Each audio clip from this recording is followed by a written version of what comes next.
As we approach the cast-on day, we have heard the Craftventer say, "A gift so sweet, what could compete? Perhaps a Craftvent recipe?" A dash of yarn can do no harm, and as we make this shawl, arm in arm, don't overfill and try not to spill. Into the tins before Craftvent begins. A pinch is added to the sprue, needles and a notion or two.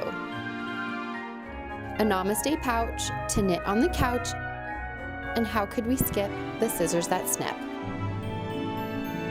Now add a smidgen of sugar. Chocolate truffles we prefer. Add to our pot, stirring while hot, a perfect project for winter.